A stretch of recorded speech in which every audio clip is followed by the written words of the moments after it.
I had to accept that I was different. It's like driving a car with a flat tire. You can't keep driving the car with a flat tire and deny that it's flat and expect to run in an optimal way. It's going to take an effort to come out of the car, look at it, say, it's flat. It's going to be hard to fix it, but I'll do it. Then you change it. And when you're running with a spare tire, it's probably never going to be the same again, but at least your car is running.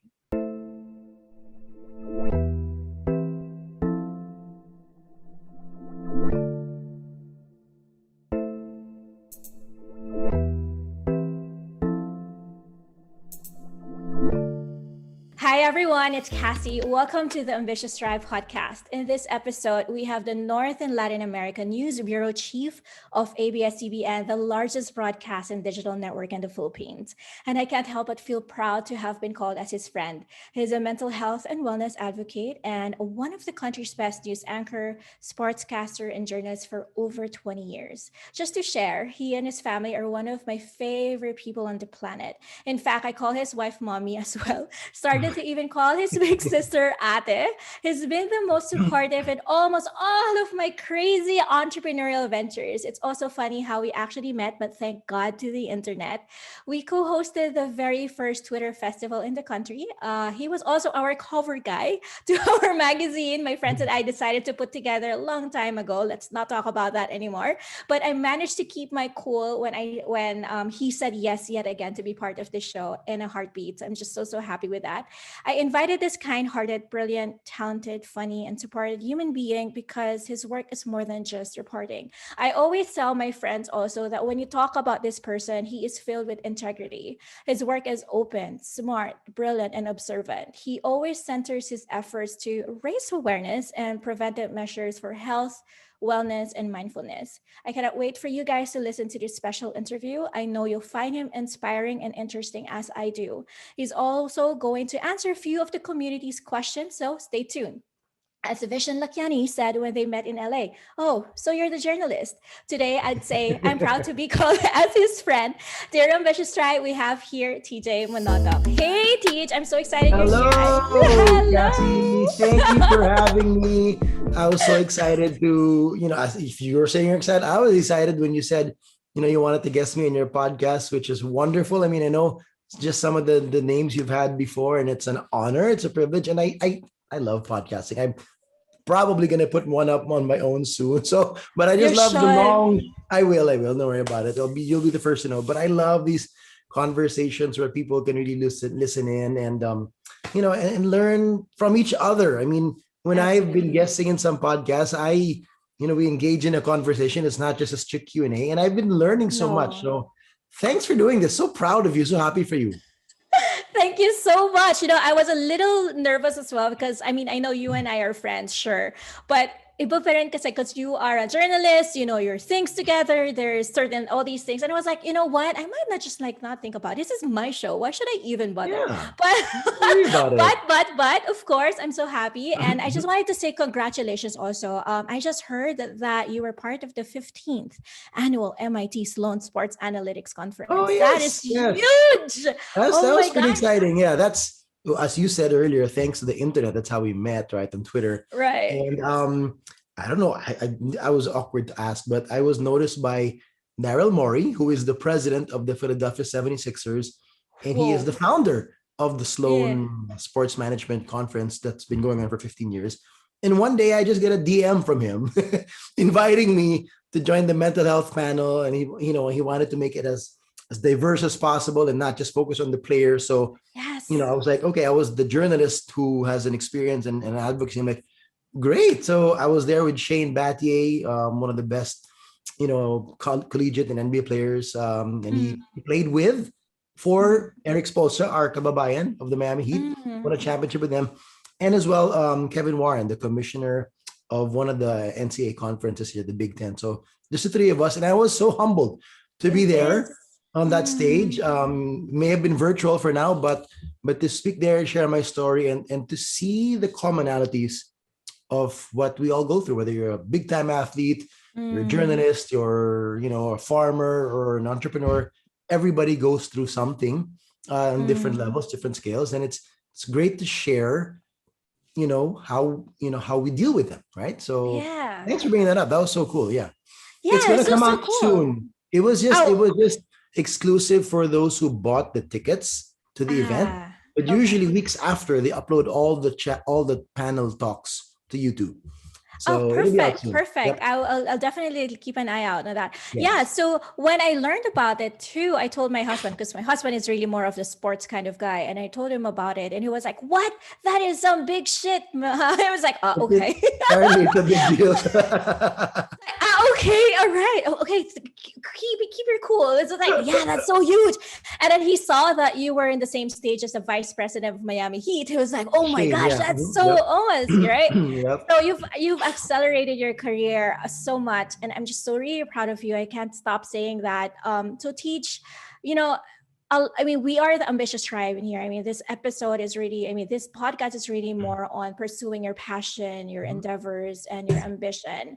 And I want to ask you about that. How did you get here? I mean, for the most part in sports in our country, we all know that it's not as lucrative. It's not that supported. But of course, correct me if the landscape is different right now. But has this always been the dream? What was the big vision you had that led you to where you are right now? Well, I was asked this a few times as well recently, but being in broadcasting, let's put it that way, it's branded as that first, whether it's sports or news, whatever. Being in Sure. broadcasting was never a dream, never a goal. Yeah. It just, I was led into it, I think serendipitously, because my first job after college was I was a basketball coach, and I was coaching one of the teams in LaSalle Green Hills. And Mm. it's a part-time job, so I was earning 4,000 pesos a month gross. The net was 3,600, and this is in 1999. And I Mm. wanted to be independent as much as I could and be on my own. So I Mm. said, it's a part-time job, and I have other hours in the day. Maybe I could find another part-time job that could pay me better, so that I could still sustain this coaching job. And I looked around what my friends were into, and I had a couple of friends who were into sportscasting already. One of which was Luigi Trillo, who's a good friend of mine from friend and teammate in LaSalle.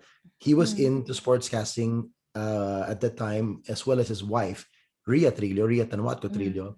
And I had a cousin also, Vanessa Mayuga, who was a courtside reporter for the PBL, which was under the production of Vintage at the time. So I knew two. I'm like, okay, I'll just give resumes. I thought I could do courtside reporting. I said, okay, maybe that's something I can do because I know the game. I don't know the Yeah. skills of it, but at least I know the game Mm-hmm. well. So I submitted my resumes, and I started out actually with the MBA first, with the ABS-CBN Sports, for a very brief period, for like a couple of months, and then the PBA came knocking on my door and gave me a crazy opportunity to be an analyst right away, not just a courtside reporter.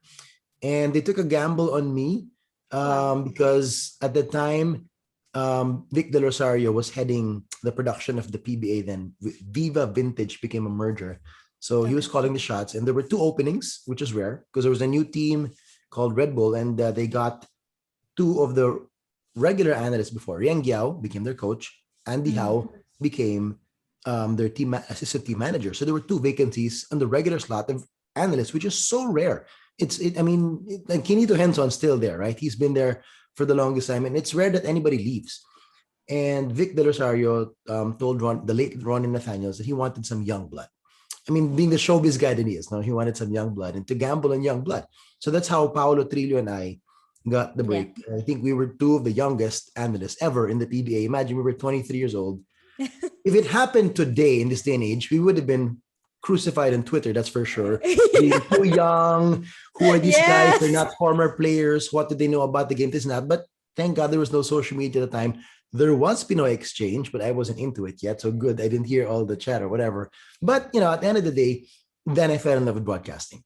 So it started there with sportscasting. And then I thought, I wanted to do more and open and expound my boundaries. And I was always visualizing that I would be a TV host as well on, Mm. on a non-sports platform. And it happened. Eventually, I found myself into GMA7 with Unang Hirit, and I became Yeah. the Palenque King at 6 in the morning. I You was know, about to say, I it remember was that. it was such an extreme. So at night, you'll see me in the PBA as an analyst. The next morning, you watch GMA7, you see me in the palengke telling you the latest prices of the kilo ng isda, Yeah. kilo ng baboy, and honoring the palengke queen for the day. Right. So that started my career on mainstream. And then eventually, they give me a couple of other gigs on GMA. I hosted Binibining Pilipinas. I was able to be a part of the primetime newscast as well. I did a showbiz segment actually. That was the time when they were trying to put a male anchor on showbiz, like how they do it here in the US with Entertainment Tonight. There's always a male and a female. So I Mm. predated Pia Guanyo, and I only say she replaced me because she had better legs. So I teased Pia with that. But Yeah. kidding aside, so and then after that, I got another break. I was offered in ABS-CBN to do more with news and sports. And since 2004, that's it. I've been a Kapamilya, and thankfully with the Kapamilya network, there's just so many opportunities Yes. from the Channel 2 platforms with TV Patrol, UKG, and then on ANC, and then with the sports channels and ABS-CBN Sports. So it's been an amazing ride, put it that way, to be able to do what I've fallen in love to do. I don't know if it's something always a dream, just Of tracing back the course. question, but Yeah. it's been such a pleasure, and I'm so honored to be in people's TV screens and now mini screens, big screens, whatever, and share with them what I learned. I mean, I'm a vessel, I'm conduit, so whatever I learn, to through the people I interview, I pass it on. So that's the gig. Wow. No, but TJ, have you ever thought like I'm gonna go global? I'm gonna be, the news bureau of the United States. No, Something like that. I mean, did you no, ever had that big dream to be no. there? No, No, I right. mean this where I am right now with Yeah. ABS-CBN here in North America happened Yeah. again. I think serendipitously one day I was feeling a little bit burnt out with my schedule because I had a before I left the Philippines I had a late night sports show called The Score Mm. Mm. and the morning show on ANC. So I was literally averaging about four to Oh five my hours God, of just sleep your every sleep. day. Mm. That ran for about a couple of years, and I was feeling the fatigue and the strain, and I was telling myself, um, I would be too much of a hypocrite if here I am now coming out as a wellness advocate, because this is around the time that I released a Yes. video Yeah. on mental health, which I'm sure we'll talk Mm. about more later. And I told myself I'd be a hypocrite if I keep forcing this issue and test the limits of my body. So I Right. talked to my bosses and I said, I think I got to let go of something, one of the two or one of the, or find a different balance. And I just said, is there anything else I could do? And then one of my bosses said, well, Voila. there is an opening in San Francisco. Eh.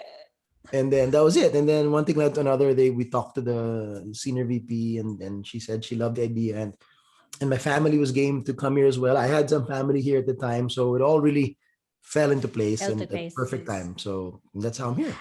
Yeah, I remember that you just shared over the internet, guys, I'm leaving. I was like, what? What's we happening? kind of kept, yeah, we kind of had to keep it secret for a while Yeah. until it was formally announced. Yeah, so paradigm Yeah. shift, paradigm Right. shift, took on the challenge, and next chapter of my life. So here we are. Yeah, so I was like, I was panicking a bit. I was like, what, where is he going? Where am I going? What, wait. And then she's like, okay, it's just in San Francisco.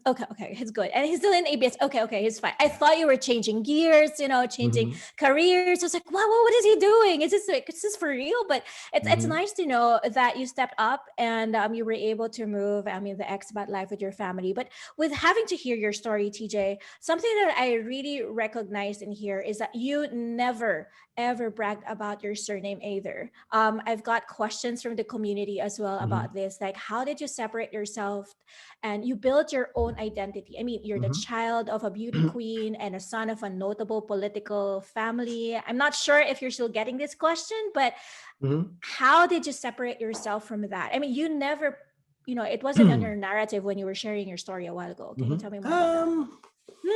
I guess even before I got into broadcasting, I was just always cognizant of the fact that it's a little different to be born Yeah. into a family because of a famous couple back then. I mean, for those who may not know, my Mm. mom is Aurora Tijuan. She was Miss International 1970. My dad is Tommy Manotoc. He was a famous basketball coach in the PBA in the late 70s and the 80s. And eventually, when he split up with my mom, he married Ivy Marcos, right? So, Mm-hmm. yeah, my parents are famous. I can't deny that my dad's name and experience got my foot in the door of sports Mm-hmm. broadcasting, but I had to do the work to prove I deserve to be there. So, Yes. it was a window of opportunity, yes, but it wasn't just because he's my dad that I became a sportscaster for 20 years, right? So, but so yeah, going back to as early as high school, my dad would remind me once in a while, it is what it is. It's the fact of Yeah. life. And sometimes when your family is of such, there's a microscope, let's put it that way. It's more Mm-hmm. scrutinized, right? Like the way Mm-hmm. we see celebrities nowadays. Of course, I've always been anti-celebrity, and I think you've known this the longest time you've known me, that Yes. i don't I don't live it. No. I mean, the TV thing is a job. It's not my life, right? So Yes. yeah, and given that, I mean, I never, yeah, I just wanted to be DJ, who I am, and be the natural person I am as a on-cam personality. Never needed to, carry it because of who my parents were. But it was interesting. It was fun, especially during the times when I was hosting beauty pageants. I hosted them all, Motiana Pilipinas, Binibini Pilipinas. And that was partly because of my mom. Mm. They found it, cute that, oh, the son of a Miss International is a good host and he can host beauty pageants. So, I did that, and it was a good experience too. But yeah, but beyond that, I'm blessed that I was able to make my own path, and I guess if you call it that way, or make my own name in the industry, and people acknowledge that with the quality of my work, and they like what I mean. I guess I wouldn't have survived 20 years in the industry if I wasn't doing a decent job, at least, right, for the audiences and for the bosses. So I'm still here, and I'm every day I'm grateful that I have this opportunity to speak, to share what I learn, and to give, whether it's entertainment or inspiration. It is what it is. Yeah, I love it when you said that you made it because you did the work, right? It's always Mhm. about you doing the work and has nothing to do with who you're affiliated with. I mean, of course, they were saying like their network is your net worth and your net Mhm. worth is the one that will take you to the next level, but it's not entirely true, Not all right? the time.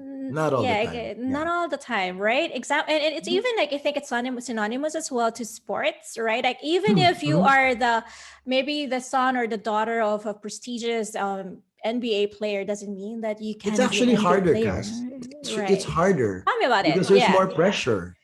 There's Yes. more pressure because, like, in fact, when I was a player in LaSalle and in the training team in Team B, Mm. my dad was always telling me as well, the fact that you're my son, it's gonna be harder. Because I wasn't a superstar. Let's put it, I was fighting for a spot as a role player. And he was telling me, Mm. the fact that you're my son, I'm sorry, there's even more pressure, because there's going to be more scrutiny. And it's true. It's true. So if you ask any second generation kid in any industry, when they step into that same industry their parents were and known and good at, it's harder, because they know Mm. there's so much more pressure and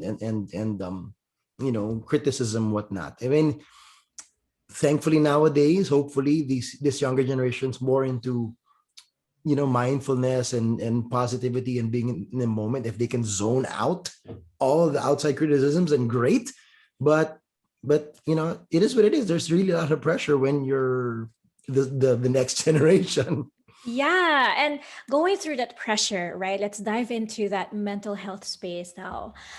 Speaking of that, in 2018, you had that story out on YouTube, and it was very much accepted. It trended, and it finally made an impact. Now, when you shared your battle when you overcame depression and anxiety, did you ever had that feeling like, oh my gosh, I'm going to do this, I'm going to share it, it's a vulnerable space, Mhm. it's a brave move. Did you ever have that feeling that, am I doing the right thing?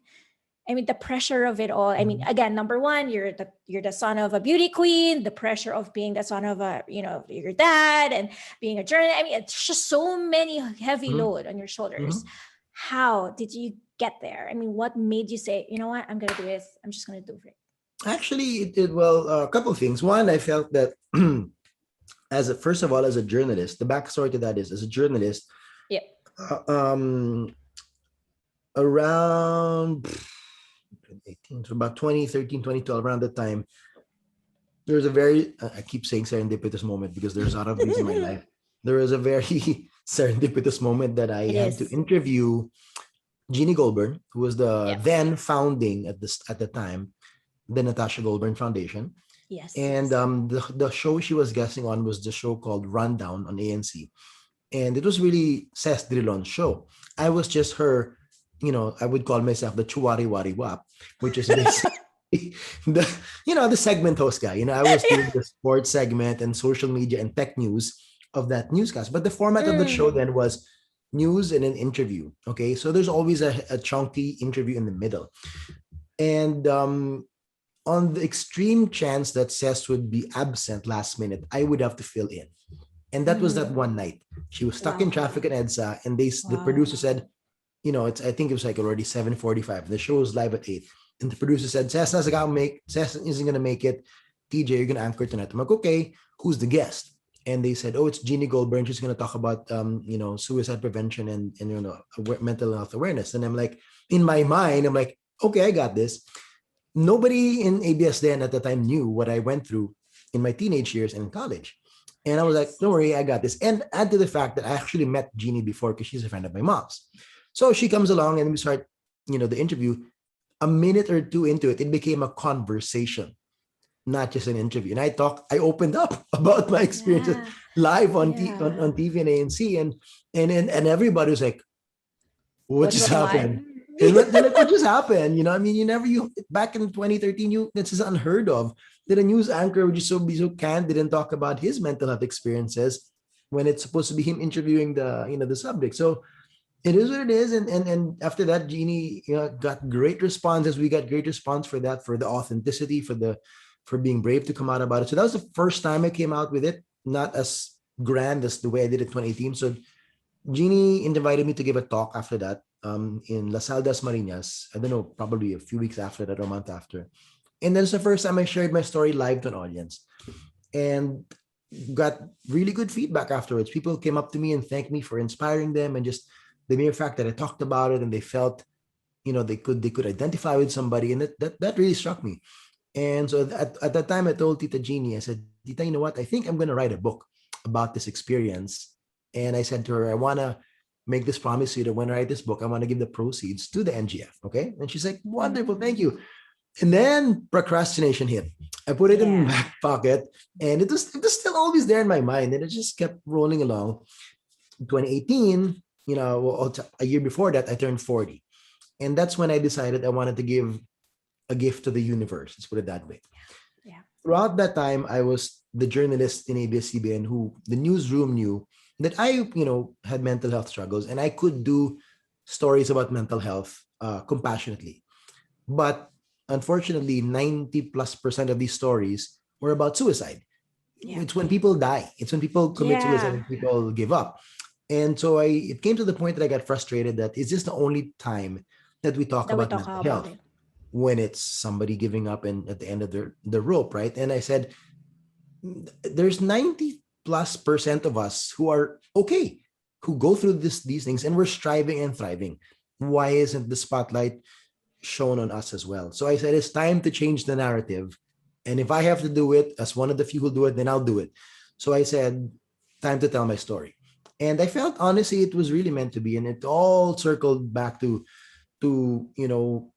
my struggles as a teenager. And my mom had some very spiritual friends back then telling me that everything's happening for a reason.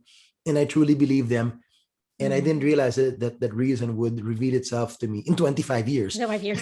It took a while to incubate, and I knew it was meant to be, that I would whenever I would pray, Cass, and I would thank God for all the blessings for Mm. my career. Sometimes I would wonder why my career lasted so long and still around, even though I Mm. have so many peers who have come and gone. Right? TV Mm. industry is not the easiest thing to stay for a very long time. But Yes. yet I've been around, I've been able to readjust, to reinvent myself and this and that. And I'm always grateful and thankful I'm still here. And then I always wonder why. There must be something else. And I think this is one of those reasons that the people would know who I am. And then when I share something important like that, they're like, oh, it's that guy. It's the TV guy. It's a sports guy. It's the UAP guy, the guy in NBA. He went through that.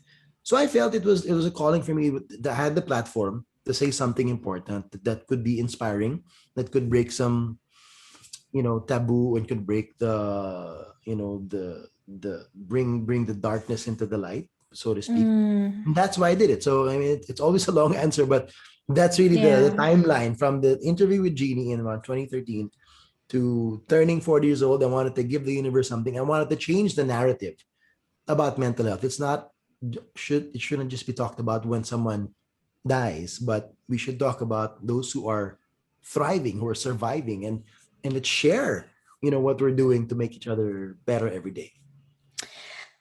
When I heard about your story, it was really impactful because I think it was by that time that you shared about your story that I became also open about it, that I was also having mild depression when I was younger. But I think it's because of, again, pressure. It could also be hormones. It could be Mhm. all sorts of other things. But one thing for sure that people don't know is actually that mental health is not just, it's not just being over dramatic. It's not just about having to dig into problems just because you want to have a problem or you want to pick a fight or you want to like just stick in your room. Mhm. But I want to ask you, what is mental health really? And if I mean, how would you, what are the right questions that you're going to ask someone whom you think is going through mental health or who just opened up and said, I think I have a mental health problem? I mean, what are Mhm. the questions that won't be triggering that would make them Mhm. say, who are you to say that? Who are you to question Mhm. me that? I Yeah. mean, what do you think? Well, I mean, at the end of the day, you just start out with a sincere and genuine, how are you Yeah. doing? I'm here to listen to you. Is there something you want to share with me? And then after that, just listen. The tricky part sometimes is when, well-meaning friends and family try too much, when they try to give, Mm. when they try to be the therapist and they try to give advice and life advice and say maybe you should leave that boyfriend or that girlfriend, or maybe you should leave this job and leave that job, or things like that. And that's when it gets a little complicated because, obviously they don't have the professional capacity and Practice. Yeah. training to analyze the situation. Neither do I, but at the very least, what I know and I've learned from these experts is that it's critical to listen compassionately, with empathy, and make it clear that you're there to listen and that you're Yeah. not going to judge them in any way, form, or whatsoever, because sometimes their fear of being judged is Triggers. what Yeah. triggers a lot of anxiety in the first place. And that's why a Yes. lot of, that's why some people end up not saying anything, and all of a sudden, they're another suicide case, and people are like, we never knew, but maybe they couldn't speak out because they were so anxious, because they were worried of getting judged right away. So, and that's where eventually it led me to learning more about conscious parenting, modern parenting, and this and that, Mm. because I think, between me and my sister, we've had this, I think our advocacies have evolved Yeah. beyond just awareness of mental Mm. health issues, but we've veered into finding out what can prevent this. What are the What can be causes of done? it? There's so many Yeah. triggers out there. It's not something that can be solved easily, but the fact that we make it something that we are conscious of, and we research about it, we think about it, talk about it, the more the solutions will come out. Mm. So yeah, so first, going back to your question, how to speak to someone who we think is going through something, just be open and be there for them, to listen first. And No when judgment. once you feel that it's heavy and whatever, then encourage them to seek help. If it's Yeah. something that they clearly cannot handle on their own, encourage them to seek some kind of help. And it counts. It doesn't have to be a psychiatrist right away. A lot of people, sometimes that's the problem also. They're freaked out because, oh, I don't want to see a psychiatrist because they're just going to give me medication or whatever. I mean, not to knock off on the psychiatrist whatsoever, but that's, unfortunately, that's the stigma that people have about Mm. psychiatrists who've never been to one. Okay, let's put it that way. So, but first, I think the most important thing is find someone they can be open with, that they can speak to, who's trained to listen and see those, uh, you know, critical points that may need more professional help, whether it's a guidance counselor, even a pastor or a priest or whatnot, then those they can always help as well. DJ, it has, I think, I just want to share this. I have a couple of friends who also committed suicide, who would have thought that they have, mental health problems, being on the spotlight maybe pressured them too much, a lot. I mean, there are some musicians that I know of who also committed suicide. And it's just, I mean, you're right about talking to someone without the need to answer back. Actually, sometimes all Mhm. you got to do is just to listen, Mhm. and just listen. That's it. And then just Yeah. mirror back what they're saying and say that I hear you, I see you, I feel you, Yes. Yeah. I'm here for you. You don't have to give them advices, because sometimes advices are the ones that are really going to trigger them all the more. Mhm. Yeah. So, but the problem here is that I mean, a friend of mine just recently also has been looking for a psychiatrist or to help her with her mental health. Would you imagine, it was, I think, around February, and she was said that there's no doctor available and the next appointment is in June. I think there is a lack of psychiatrists, or there's a Mhm. lack There of is. these people. So, I mean, with you, there was no internet yet. God bless Tita. I mean, your mom for being so resourceful, burn the lines and all Super. those Yep. things. Whew, right? But who are the people that can, I mean, they can speak with? Because there's another thing that that I noticed too, that there are also psychiatrists, I mean, not to disrespect them, who will just give you pills. I mean, unlike in the US, Yeah. I noticed this when I was also in the US. When you get to talk to a psychiatrist or a professional, they really have this one-on-one conversation, you do it on the Mhm. couch, and no pills included. But Mhm. here it's like, okay, 15 minutes talk, okay, here's a pill, go, I'll see you, Yeah. I'll see you again. Yeah. I mean, Mhm.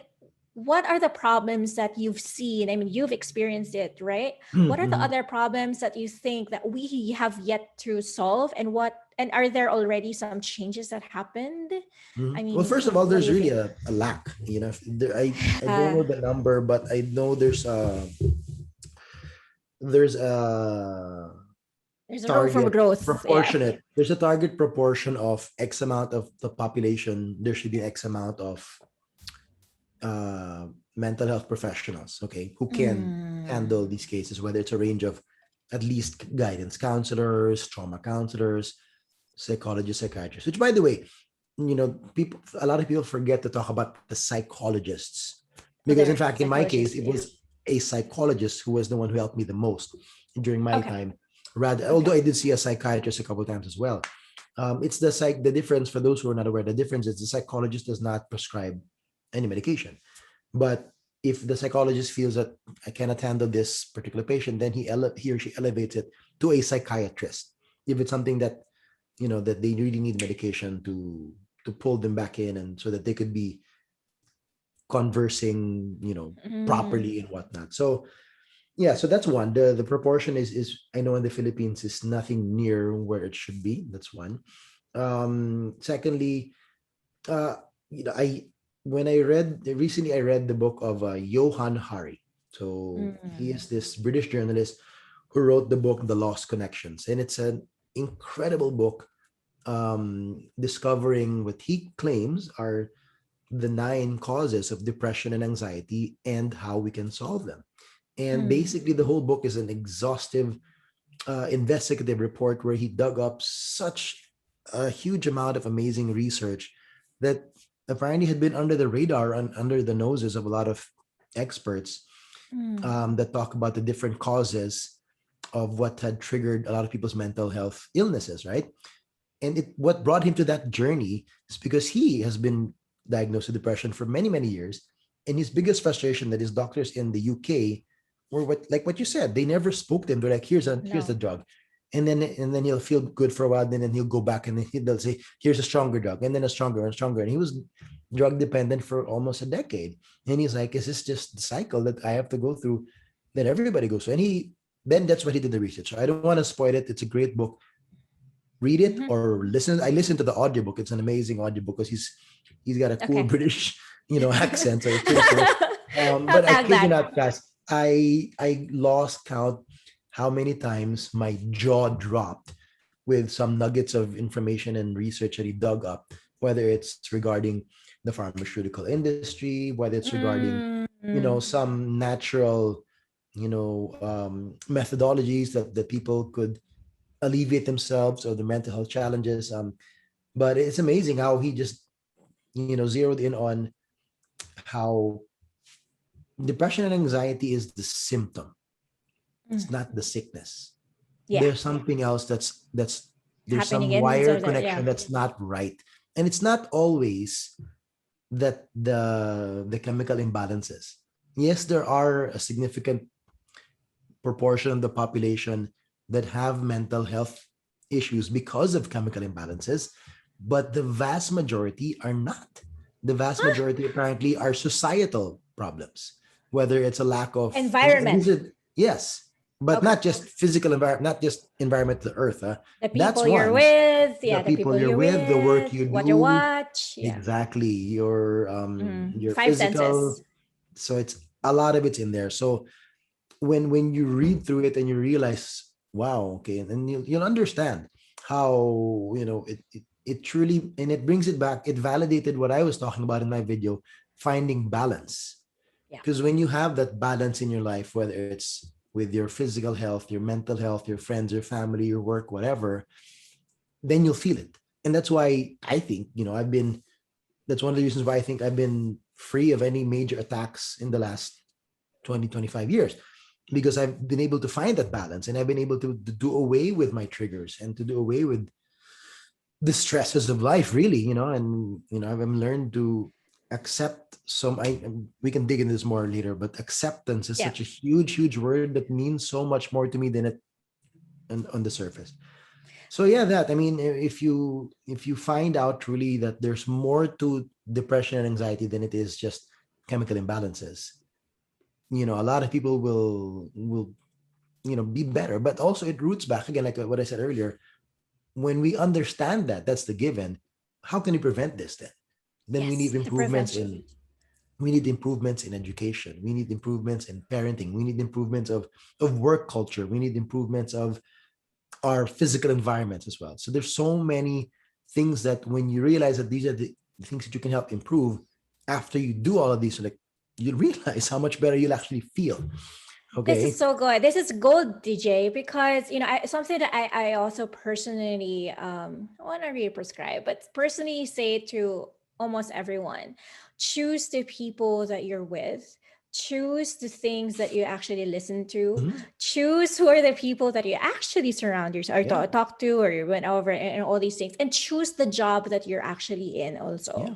Mhm. Because I think mental health, you're right.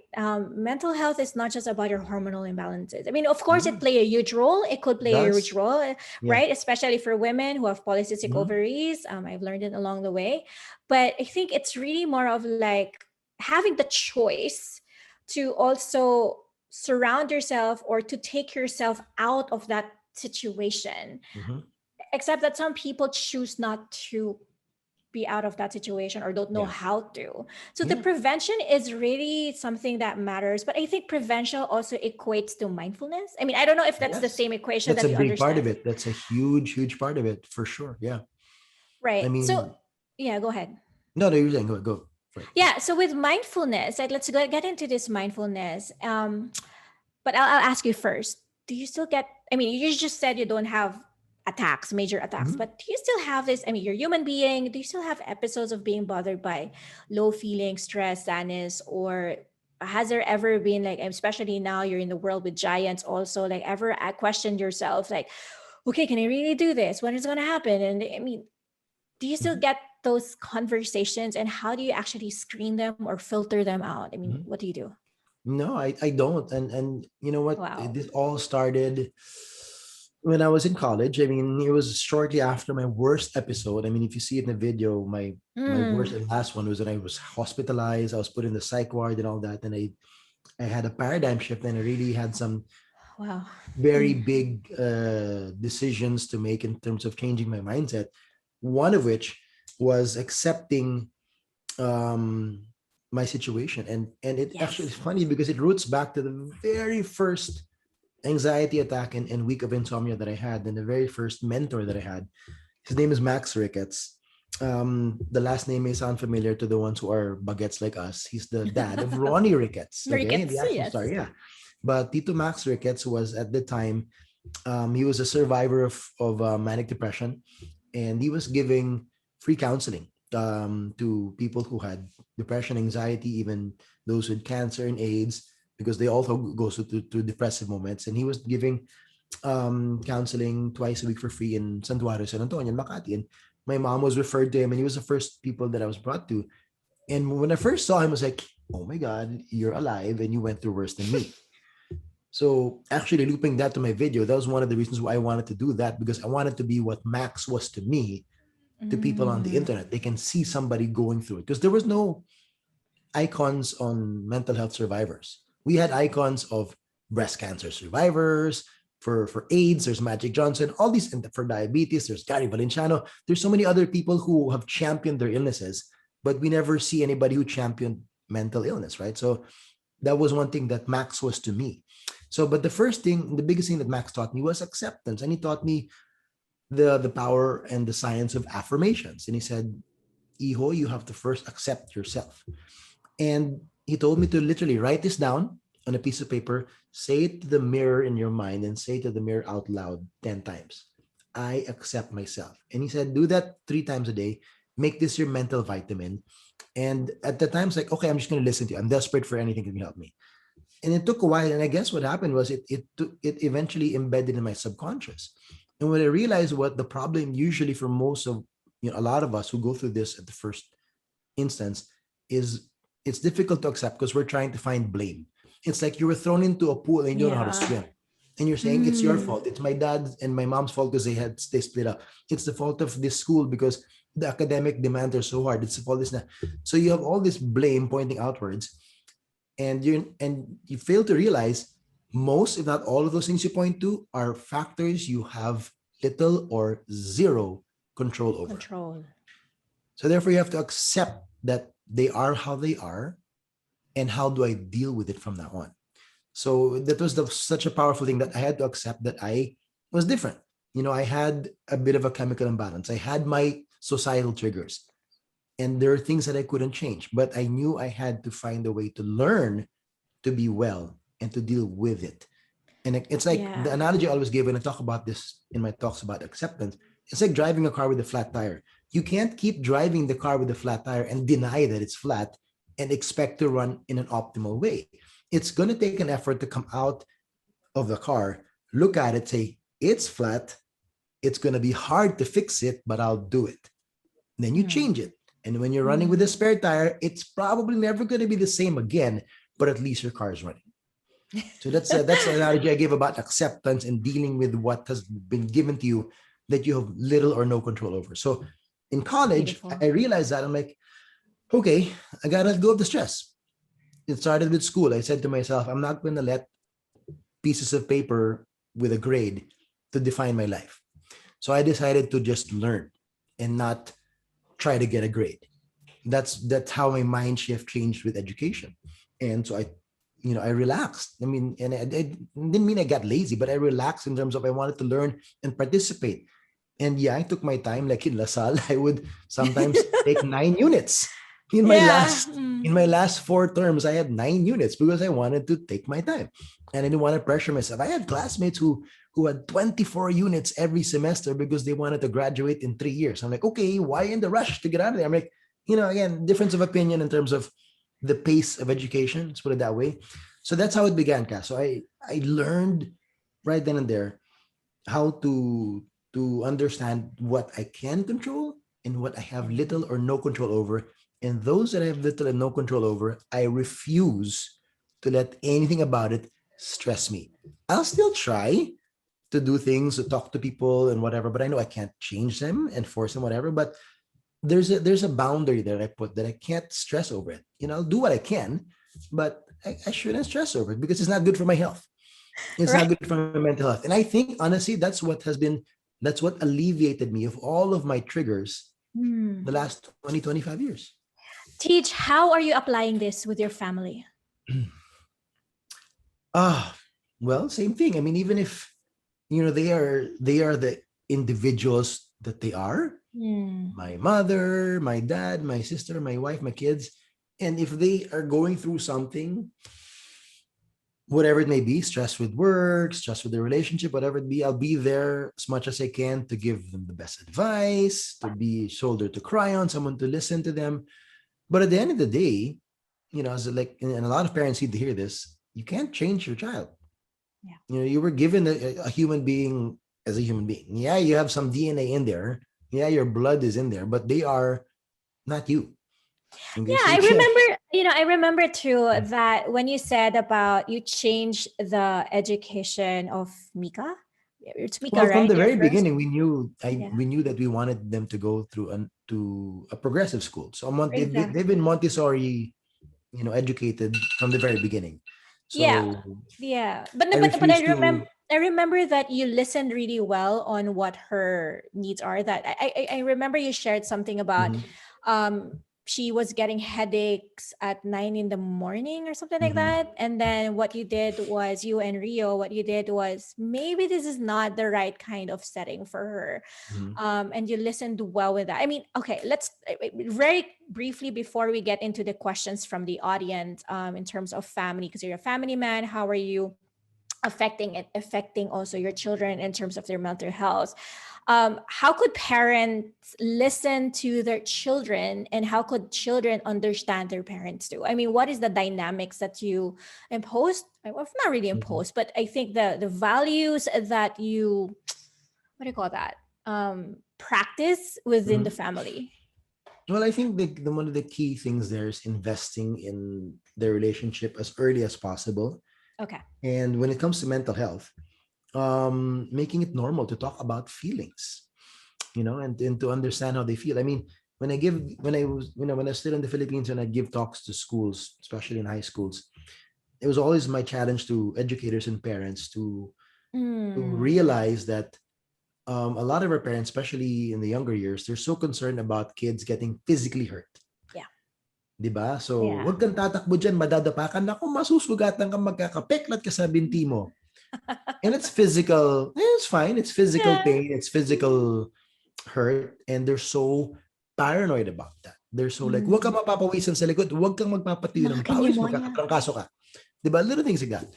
And I said, imagine if these parents had the same energy and focus on watching out for things that could hurt their child emotionally Mm. early on. Mm. Imagine if they invested the same passion in guarding their child's physical health Mm. with investing in their mental health and emotional health. So it's and nowadays when I'm learning more and more and we do the research on this, it's as simple as having really authentic conversations about feelings and how they feel, how you feel. It's practicing gratitude with them as well to start planting those seeds of gratefulness, and that brings about happiness and positivity and productivity.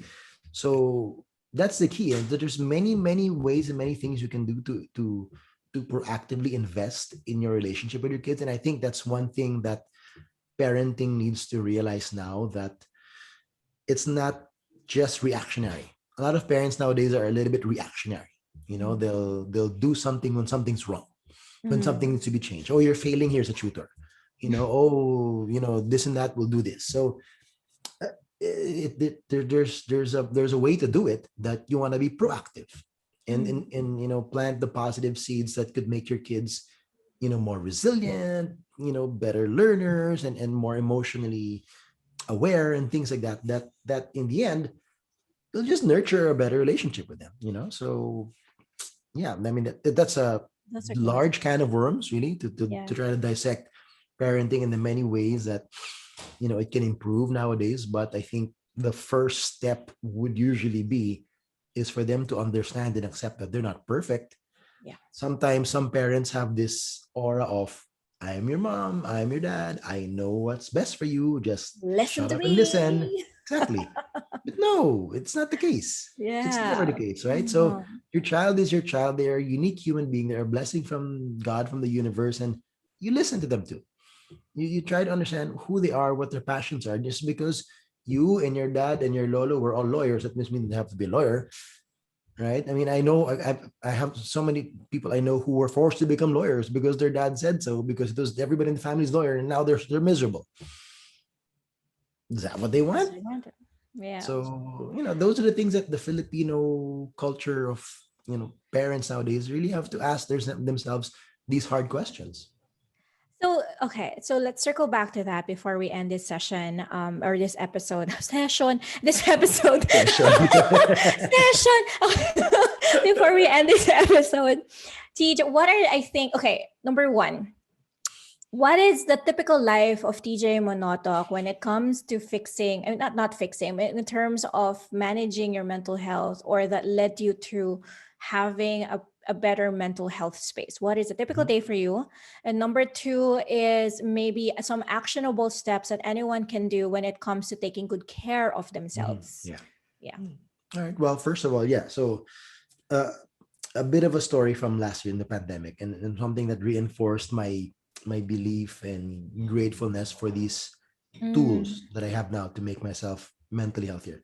mm, April last year, in the midst of the pandemic, when it was raging, I mm. decided to become healthier again because I was getting a bit of a dad bod, and I'm like, okay, this is not a good thing. It's gonna get worse. Don't We're we stuck all? at home. So Yeah. I went back to my nutrition plan with my good friend Harvey De Baron of the Baron Method. If you've never heard of Mm, him, please look him up. Baron Method. He's amazing. He'll help you solve a lot of your health mm. issues with your, whether it's weight or even anything like Nutrition. that. Yeah. So along with that, Jay Shetty, who you and I know well, Yeah. Shetty. There Yeah. you go. Yes. Think like a monk. One of the most amazing inspirational leaders of our time. He was giving free meditation daily on his Facebook page, and he had a 21-day meditation challenge. Challenge. And my kid was homeschooled at the time, virtual school, so I didn't have to drive in the morning. And it was 9 a.m. Pacific time, so I'm like, perfect, I can do this. So I did it, and I think I did the next 100 days. I think I did 40 plus straight days, and that was the first time I really meditated that seriously, that long, and I really enjoyed. And I realized that for me, at least, guided meditation was something that really resonated with me. I mean, to each his own, whatever format and kind they like, right? That they feel works for them. So that helped me so much. And then eventually I got into journaling, Mm. a gratitude Nice journal every journey. day. And I even discovered Wim Hof because I chanced upon him in Russell Brand's podcast. And this guy named the Iceman, Wim Hof, talks about cold showers, deep breathing exercises. Please look him up. He's amazing. So I was doing that. And then all of a sudden I had a morning routine of meditation, Cold breathing, cold showers. showers, gratitude. And what I didn't realize is that it was preparing me for probably the most challenging time of my life Oh wow. since college was when ABS-CBN was shut down. And when it was happening and the congressional hearings were happening, I felt the emotion and the pain, and we were in tears. But what I realized in hindsight, looking back, like if there was anything in my life that should have been and could have been another trigger Mm. for an episode, Mm. it was that. Oh God. And yet I was okay. I felt what I felt, but I was grounded. I was controlled. And I realized I prepared. Wow. It's just like I prepared for a boxing match of Yeah. 8 weeks of training. I trained my body and mind with the meditation and the gratitude and the practice that I did, that I realized how utterly powerful this is. And it's one of the best gifts of God to Absolutely. just be quiet and to breathe. Mm. And so, in terms of the tools that I can share about taking care and investing in your mental health, it's that. And it's free. I mean, a lot of free things on YouTube nowadays if you don't want to invest yet. And there are these apps that Calm and Headspace, they're amazing. Try it out. That's a good start. If you don't feel you're ready to speak to a therapist or whatnot, that's fine. But do something proactively that that can help you. Mm. And for me, they've come out invaluable. And it's funny because when I was in the MIT Sloan conference with Shane Battier, he was asked that question first about what do you do now in your routine. He said the same exact thing. He said, I meditate, I do the Wim Hof, and I have a gratitude journal. I'm like, I'm Yes. just gonna end up copying your answer, Shane, because I do the same things now. And it's amazing. And it's amazing how I'm seeing a lot of people who have realized the power of taking care of their mental health are doing those things. So, and again, as I said, it's proactive. I mean, Mm. of course, it's critical to do it when you're going through a dark episode, but all the more when you're well, Yes. build on that Yes. mental strength, Strengthening it. the mental toughness. I totally agree. And I'm having to hear that from you. I was like, huh, I'm doing the same thing. Aren't we all now? This is so cool. Right? Yeah, but that's true. There's three things that you can do for yourself. Just give Mm-hmm. yourself maybe 5 to 10, 15 minutes. It's not much of Yeah. your time. It's Yeah, just a it's matter not. of that, right? Yeah. And Yep. it's true too that with mental strength, that mindset, it just doesn't help you in terms of your career. It also helps you with your health. It helps you with your family, the way you talk to Mm-hmm. people. It's just all Every encompassing. aspect of your life. Mm-hmm. Super crazy. And thank you so much for sharing those. But You're what welcome. about with your family? How what are your rituals or practices that you do with your family? Three things maybe that you can share. Well, we just really find ways to spend common time together. I mean, it's one thing to give them their space, let them do their thing with their Mm, friends or whatnot, but just having activities together, whether it's biking, doing exercise, cooking, eating out, or dine out, take out, eating in the house, whatever that yeah. stuff. And it's just and it's not, and I hear this a lot with a lot of these personal development experts nowadays. It's not about work-life balance, because there's never going to be a Also just thinking, how balance, do you put it because you 50-50? spend 8 to 10 hours of work a day. You can't spend 8 to 10 hours a day with your family and kids, right? So, Yeah. but it's the quality of time that you spend with them. Integration. So when you're with your family, be present. Put this thing down as much as you can. Put it away as much as you can. And even when you wake up in the morning, by the way, that's my favorites are my Saturday mornings, because I don't look at my phone for the first like an hour or two. I'll do my thing and then I'll just enjoy making my coffee and listen to music, and my phone is not bothering me. So try not to be beholden and hostage with your phone, especially when you're with family and friends. And that's a signal to them that you're there, you're present. Rooting this back to sports, you said there are a lot of people here watching this as sports. Yeah. I'm sure there was those. Maybe you even watched The Last Dance, the documentary on Michael Jordan and the Bulls, that came out last year. 10-hour documentary, amazing. But I had a favorite part when his biographer spoke about Michael and said, the best gift of Michael Jordan is not his physical attributes, not his superhuman skills. His best attribute and his best skill is he is always present in everything and anything he does, whether it's in a meeting, whether it's in a practice session, whether it's reading a book, whether it's in the basketball court in the middle of an NBA finals. His mindset is he's always present. And if we can just do that with every aspect of life, whether it's in your career, your relationship, your family, yourself, when you're doing self-care, self-love, you will become a much more incredible human being than you thought you could be. So I There. love the word present. It's the present that was given to us, Yeah. and stay in the present. Let go of the regrets of the past. Let go of the fears of tomorrow. This is the most important time. It's now. It's for you. And as I said before, you will be all right. Yeah. TJ, what is next for you? What is next for TJ Manotoc? So yeah, I mean, I'm jealous. I'm gonna do a podcast soon. So Yeah, I better be part of that. breaking news, breaking news. So News. yeah, I've been hinting about it, but I'm making sure I'm gonna do it right. I Yes. tried it. I It's tried it easy. last I'll year. I teach you. lost momentum. I will have that conversation with you guys. So yeah, so that's next. And yeah, I realize that again, I am here with a unique opportunity and responsibility. I think Yeah. that I'm learning from these people, and I can do interviews well, like what you're doing, and sharing it to an audience as well, to inspire them to be better human beings in any aspect in their life. Thank So to the sports fans out there, sorry to disappoint. It's not going to be another sports podcast. Yeah. My sports friends have that well covered. There's a bunch of them who are amazing at that. Okay, so I'll leave them at that. But I'll take on the more mature roles, and I'll do the Something the else. daddy roles. Yeah. I'll do the personal development. So yeah, I All think right. that's something that's my next evolution. Oh my gosh, I am so excited for those of you who are listening. TJ is a great, great dad. You guys, I'm excited for him to actually release whatever it is that he's planning to have. But I really look forward to that, and I'll make sure that I'll be one of the first who will subscribe that, if not the second. Thank you. Yeah. I will So, check. You better be one of the first. If you're not, yeah, if you're not of in the course, it's top Rio 50, I will first. make tampo. No, I'm gonna be first, right? Just Rio is gonna be kidding. first, of course. All right. So I asked the community Mhm. for some questions for you. And I Mhm. actually specifically said, do you have any mental health questions for TJ? Okay. But it's But all sports. yes, they ask about sports. So We'll try. let's do this, right? I'm just gonna ask. So there are one, two, three, four questions. Okay, number Okay. one. Okay, from AR Cool, he said, "What's the difference in the culture of the U.S. sports coverage and here in the Philippines?" It's an interesting question. Uh-huh. What's the difference in culture? Culture, yeah, sports Hmm. coverage and here. Yeah. I would say Yeah, that what I find interesting is that when I've been covering the NBA finals and the NBA All Stars for 10 years almost, it's fascinating to see the camaraderie. Hmm. Not to say that the Filipinos are not friendly and whatnot, but I think there's a little bit more of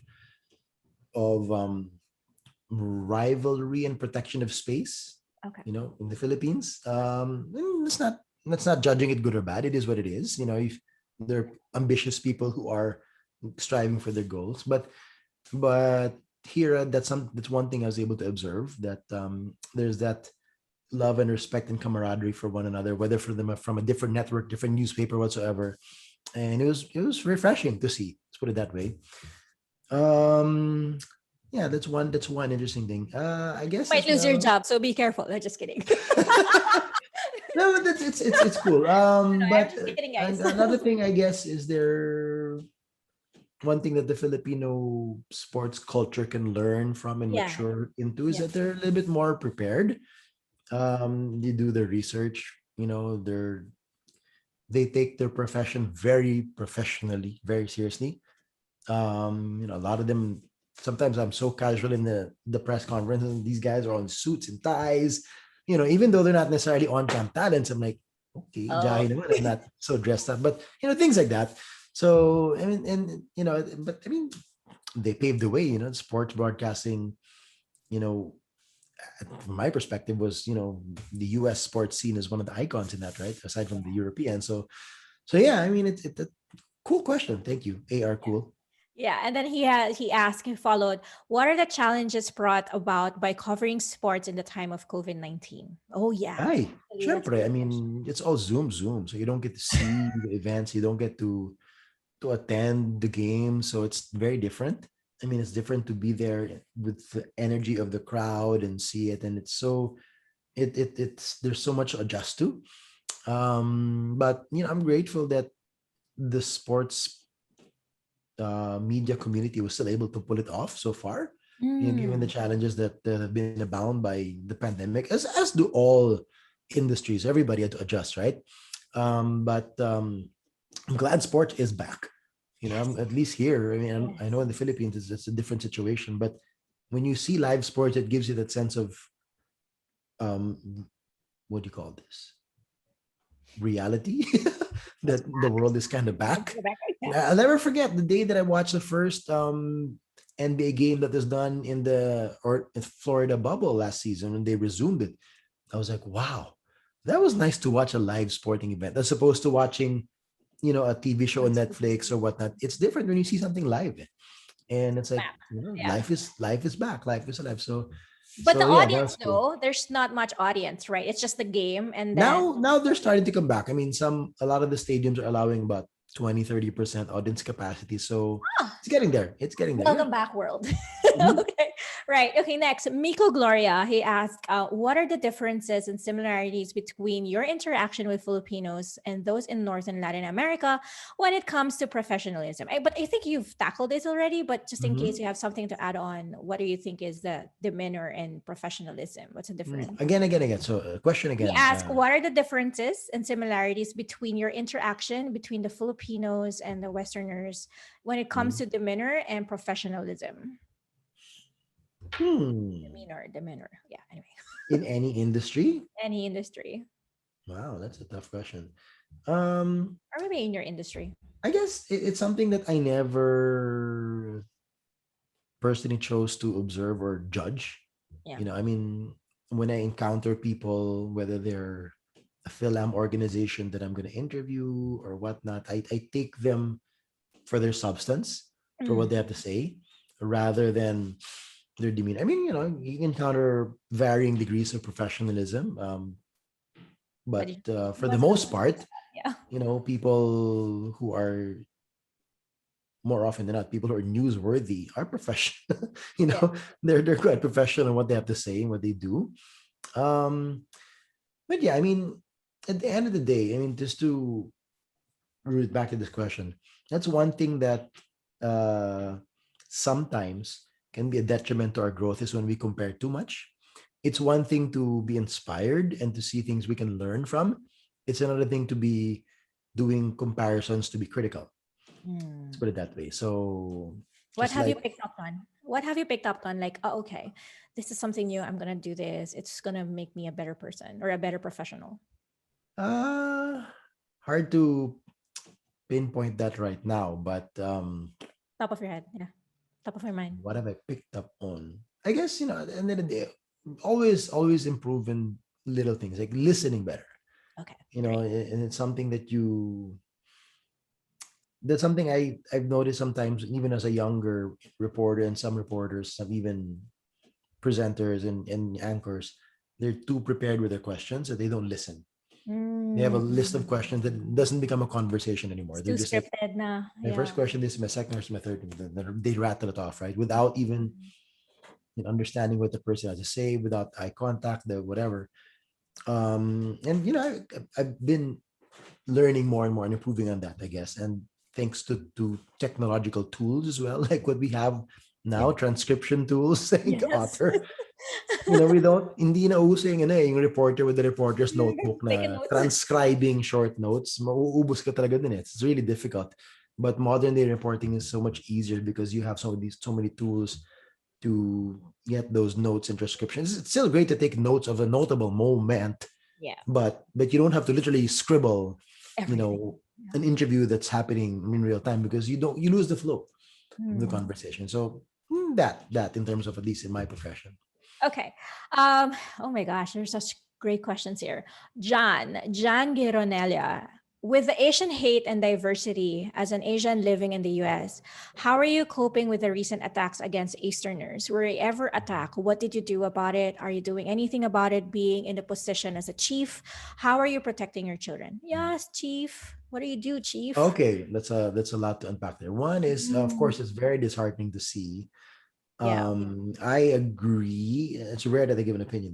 I agree with what some of the critics have said, that it was the rhetoric of some of the people in the previous administration, that there was so much blame on China and Chinese and the Wuhan virus and the Kung flu and whatnot, that it doesn't take a rocket scientist to figure out that that's what spurred a lot of the hate towards the Asian community. And when you see the statistics and the spike in the cases of that starting from then, it kind of correlates to that. So it was really unfortunate that Yeah. it was their option to do a blame game rather than to try to figure things out to solve the pandemic.